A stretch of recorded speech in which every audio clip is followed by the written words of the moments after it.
Quand j'ai fait mes recherches pour cette vidéo, je suis tombée sur beaucoup d'articles sur quelqu'un que vous connaissez bien, Michel Fourniret, l'ogre des Ardennes. Sauf que je voulais mettre en avant une autre histoire, alors laissez-moi vous parler du taureau des Ardennes.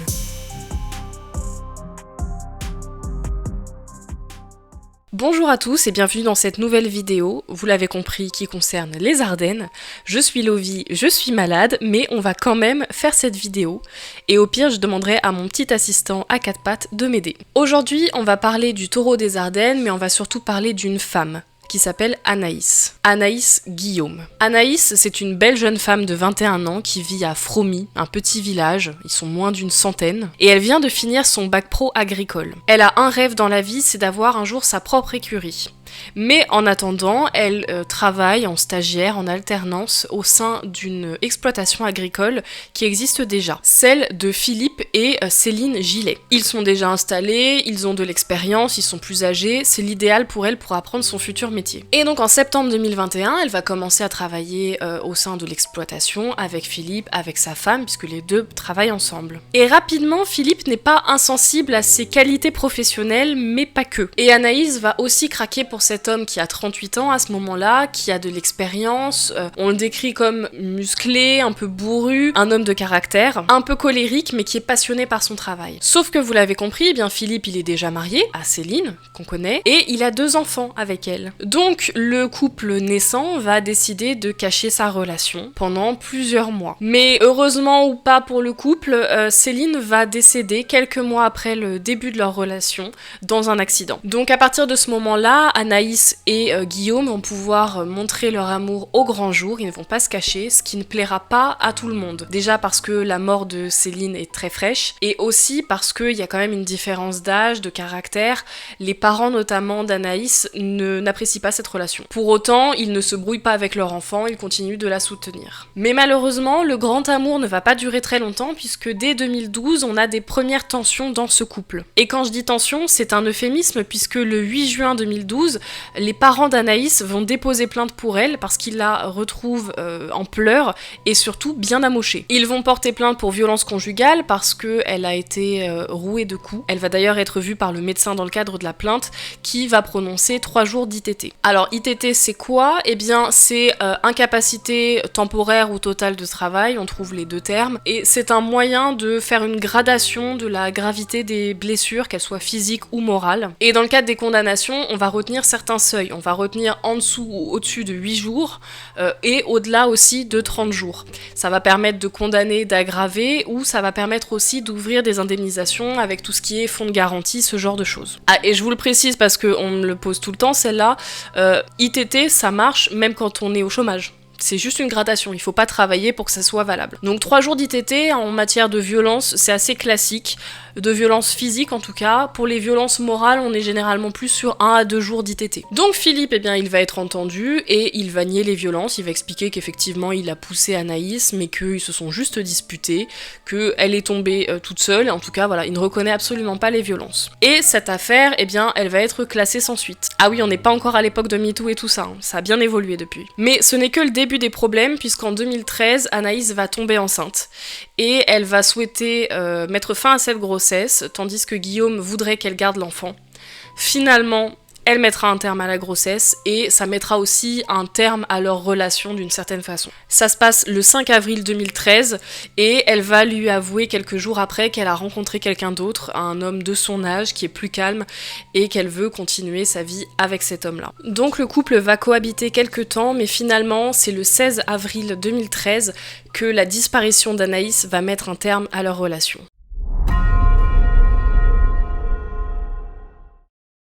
Ce fameux 16 avril 2013, Anaïs rejoint des amis, Philippe vient avec elle et le couple va partir vers minuit pour se rendre au domicile de Philippe. Il explique que dans la nuit, Anaïs se volatilise, qu'ils ont un rapport ensemble et qu'elle disparaît comme elle a l'habitude de le faire.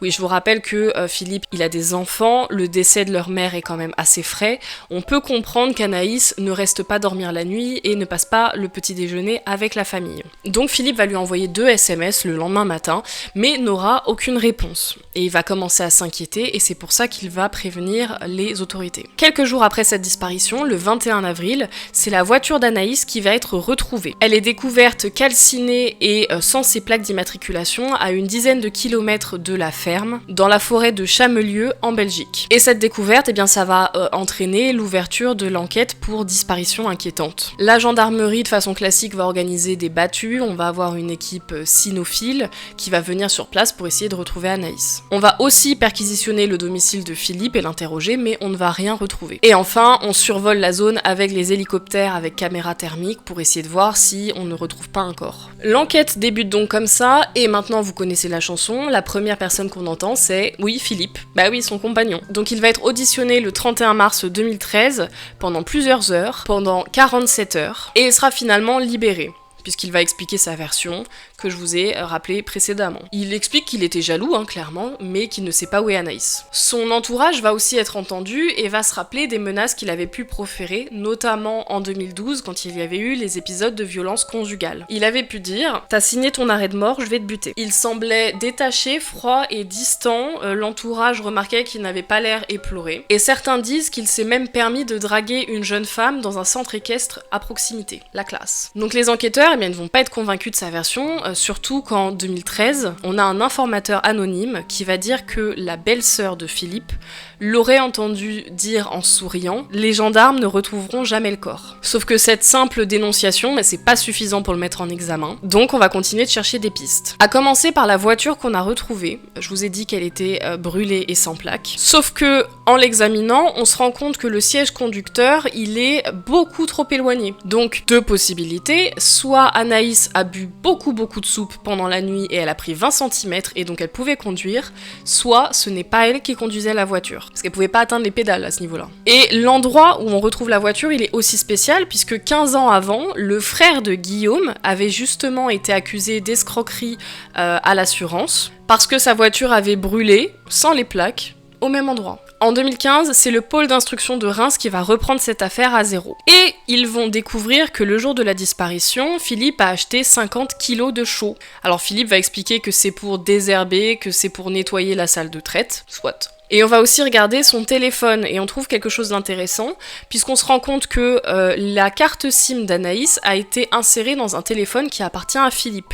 Et comme il y a eu des échanges de SMS ce soir-là, on peut se demander qui les a réellement envoyés. Pour eux, c'est clair, Philippe a tenté de créer artificiellement une discussion entre Anaïs et lui, sauf que c'était lui et lui-même qui se parlaient. Philippe, là-dessus, et son avocat vont répondre que ça aurait très bien pu être Anaïs dans la nuit qui faisait cet échange de cartes SIM, on comprend pas bien pourquoi, mais c'est sa version. Et suite à ces découvertes, Philippe, il va être mis en examen. Et il sera placé en détention provisoire le 14 janvier 2016 dans l'attente de son procès. Mais vous allez le voir, il ne va pas s'agir d'un procès ordinaire.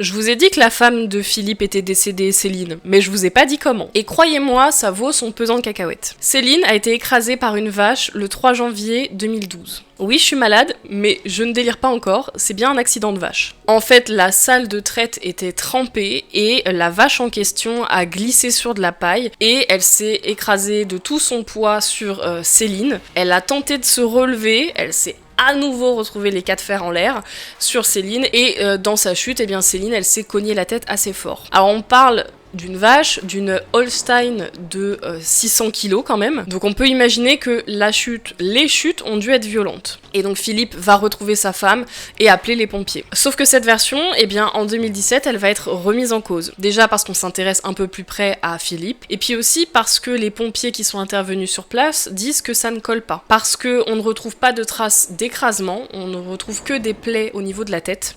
Et on se demande bien comment cette vache aurait pu tomber sans laisser aucune trace sur le corps de Céline. Et puis ça semble gros quand même que ces 2 compagnes soient mortes. On a des médecins, experts, vétérinaires qui vont se prononcer sur l'écrasement, ils sont pas totalement d'accord. Le doute existe, mais selon eux, il n'y a pas les lésions caractéristiques d'un écrasement. Et le problème, c'est que Céline, elle a été incinérée quelques jours après le décès, et donc on n'a aucun moyen de vérifier des années après la version de Philippe. Il n'y a pas eu non plus d'autopsie, alors que c'est obligatoire en matière d'accident mortel. Bon, il y a eu pas mal de loupés. Donc les gendarmes, en 2017, quand ils se penchent là-dessus, ils vont penser que Céline avait découvert la liaison de son mari et qu'elle voulait divorcer. Sauf que Philippe, avec un divorce, eh bien, il aurait perdu gros. Il aurait perdu la moitié de la valeur de la maison, il aurait perdu un bon nombre de parts de l'exploitation agricole, alors que là, avec le décès accidentel, eh bien, les assurances ont pris en charge tous les prêts. Donc Philippe, eh bien, il va être jugé non pas pour un, mais pour 2 meurtres.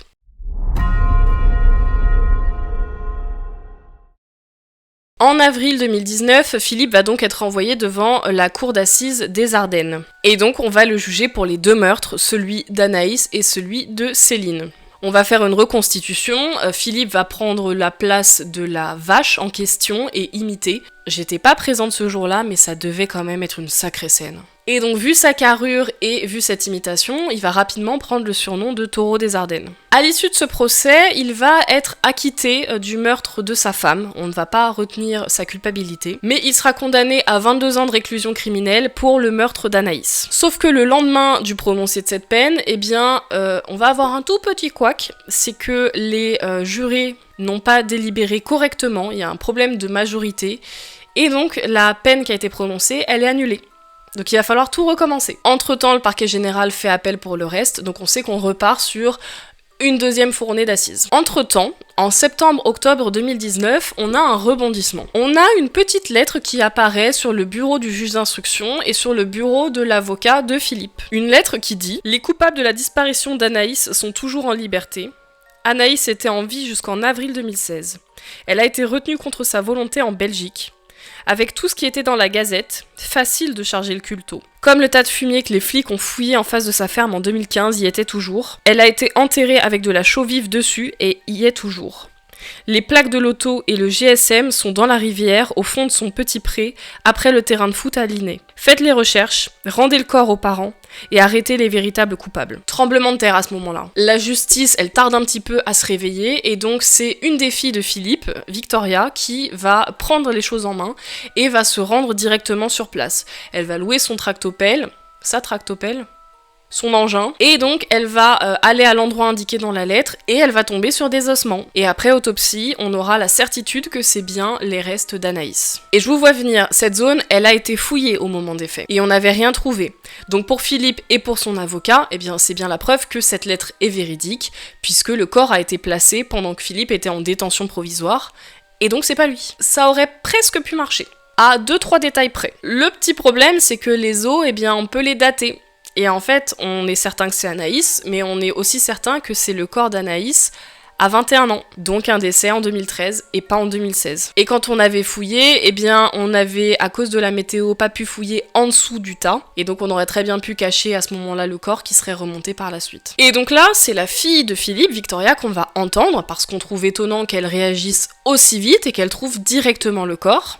Ça semble trop beau pour être vrai. Et elle va craquer et expliquer que c'est elle qui a écrit et posté cette lettre. Mais vous croyez qu'elle est coupable ? Pas tout à fait. En fait, elle va expliquer que son père lui a dit un jour en détention qu'il avait reçu une lettre anonyme dans sa cellule qui donnait les mêmes informations. Sauf qu'il était persuadé que personne ne le croirait, et donc il a demandé à sa fille de recopier cette lettre et de la poster depuis la frontière. Je vous mets à l'écran ce qui était initialement écrit dans la lettre de Philippe, celle qu'il a retrouvée en cellule.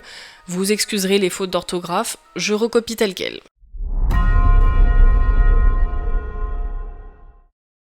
En avril 2021, c'est donc la cour d'appel de Reims qui va se charger de ce 2e procès. Philippe va continuer de nier en bloc alors que sa fille va finalement douter de sa version. Elle n'est plus certaine, elle rappelle que la chaux, il ne l'utilisait pas comme il l'a indiqué, elle est en plein doute. C'est un procès qui est très long puisque ça va durer 3 semaines. 3 semaines d'expertise, de témoignages, de reconstitution, et ça va être l'occasion de décrire Anaïs comme le pire des personnages. On va expliquer qu'elle était toxicomane, que c'était une femme aux mœurs légères.